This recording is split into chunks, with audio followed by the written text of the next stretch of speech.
Welcome to earth hub. आज हम बात करने जा रहे हैं चैप्टर नंबर 1 इंट्रोडक्शन की। और आज हमारा टॉपिक है सेंट्रली प्लान्ड इकोनॉमी। तो चलिए स्टार्ट करते हैं।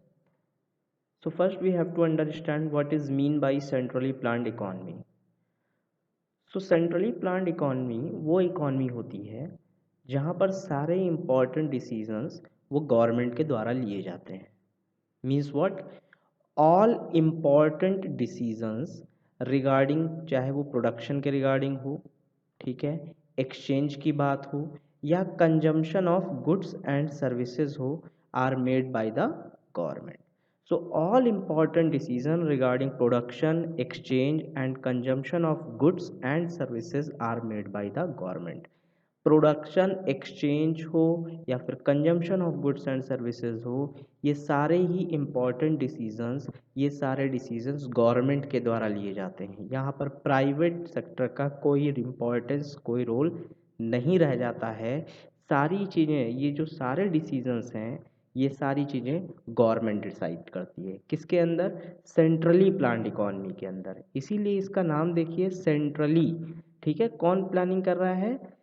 सेंट्रल प्लानिंग कर रहा है। यानी कि सेंट्रल मीन्स व्हाट, गवर्नमेंट क्या कर रही है? प्लान कर रही है। किस चीज़ की प्लानिंग कर रही है? इकोनॉमी की प्लानिंग कर रही है। ठीक है, so centrally planned economy means the economy which is totally all important decisions which is taken by the government, और इसे हम कमांड इकोनॉमी के नाम से भी जानते हैं। Clear? The central authority, central authority means what, जहां पर भी ये सेंट्रल वर्ड आ रहा है इसका मतलब क्या है? Government. So the central authority may try to achieve a particular allocation of resources. What is allocation of resources? Allocation of resources का मतलब होता है कि हमारे पास में रिसोर्सेज स्केयर्स हैं, कम है रिसोर्सेज, तो जो हमारे पास रिसोर्सेज हैं हम उनका प्रॉपर तरीके से यूज़ करें। ठीक है, यही कह रहा है। और किस में हमें, किस प्रोडक्शन में कितना रिसोर्स यूज़ करना है, उस अकॉर्डिंग हम अपने रिसोर्सेज को एलोकेट करें, जो हम ऑलरेडी लेक्चर 1 में डिस्कस कर चुके हैं। So central authority may try to achieve a particular allocation of resources and a consequent distribution. ठीक है, एलोकेशन कर लिया, अब क्या आता है? Distribution. Consequent distribution of the final combination of goods and services which is thought to be desirable for society as a whole. ऐसा तो नहीं है कि सारी चीज़ों का प्रोडक्शन, इतना रिसोर्स अगर हमारे पास में हो कि हम हर एक गुड्स और सर्विस का प्रोडक्शन कर लें, तो फिर कोई प्रॉब्लम ही नहीं होगी, इकोनॉमी में कोई प्रॉब्लम नहीं आएगी। बट हमने पहले भी पढ़ा हुआ है कि रिसोर्सेज क्या है हमारे पास में? स्केयर्स हैं, लिमिटेड रिसोर्सेज हैं। ठीक है, तो इसीलिए कहा गया जो रिसोर्सेज हैं हम उनका प्रॉपर एलोकेशन और क्या कर रहे हैं? डिस्ट्रीब्यूशन कर रहे हैं। ठीक है, किस लिए? Final combination. कॉम्बिनेशन मतलब क्या है? कि गुड्स की भी बात हो रही है और सर्विसेज की भी बात हो रही है। ठीक है, which is thought to be desirable for society as a whole. अब ये नहीं कि हम हर एक गुड और सर्विसेज जो है वो प्रोड्यूस हो रही हैं इकोनॉमी के अंदर, वो सारे डिसीजंस कौन ले रहा है? गवर्नमेंट ले रही है। और क्या है जो डिजराइबल है? किसके लिए? सोसाइटी के लिए। जो पूरी सोसाइटी में जिस, जो चीज़ रिक्वायरमेंट है सोसाइटी के लिए, जो ज़रूरत है, वही गुड्स और सर्विसेज क्या हो रही हैं? प्रोड्यूस हो रही हैं। उसी में उसी के लिए रिसोर्सेज को एलोकेट किया जा रहा है और उसी अकॉर्डिंग फिर डिस्ट्रीब्यूशन भी हो रहा है। Clear? So it is found that a good और services which is very important for the prosperity well-being of the economy as a whole।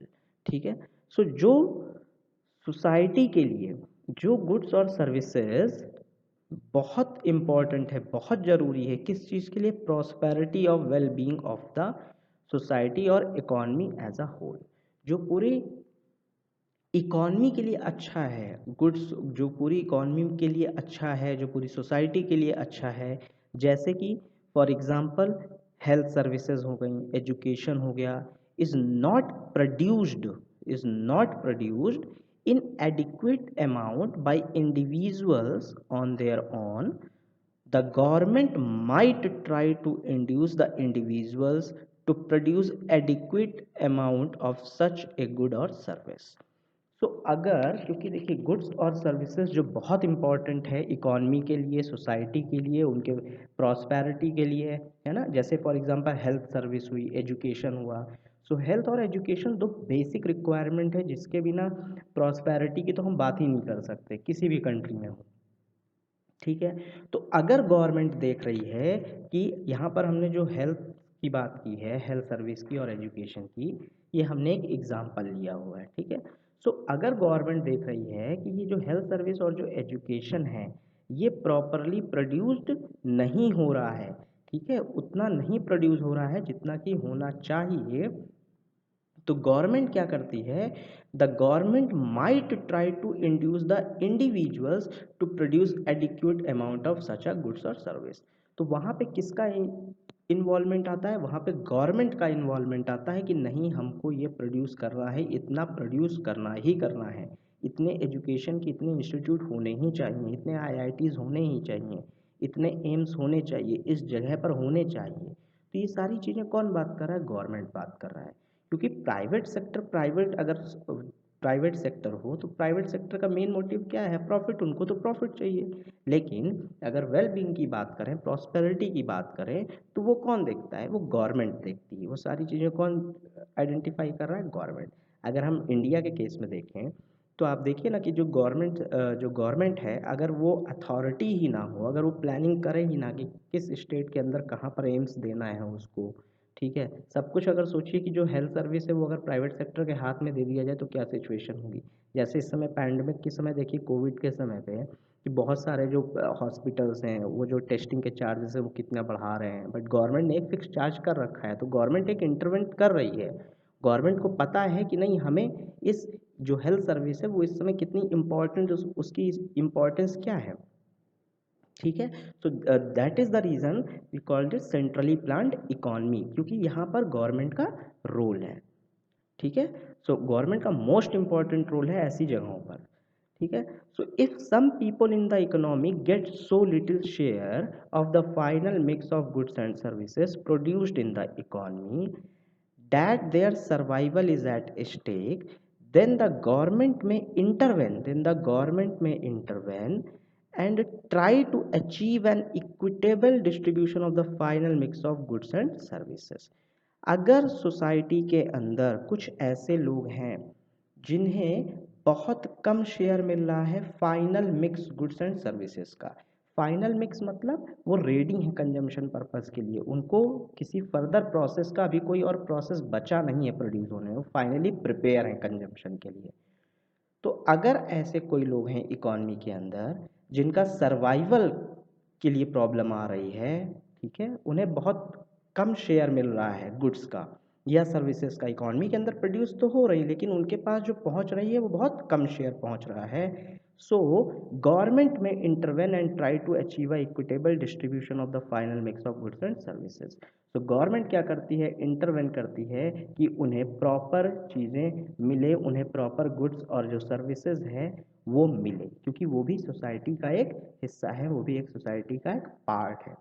ऐसा क्यों हुआ, क्योंकि प्रॉपर डिस्ट्रीब्यूशन नहीं हो पाया। ठीक है, तो अगर गवर्नमेंट ना हो तो क्या उन्हें वो चीज़ मिल पाती, बिल्कुल नहीं मिल पाती।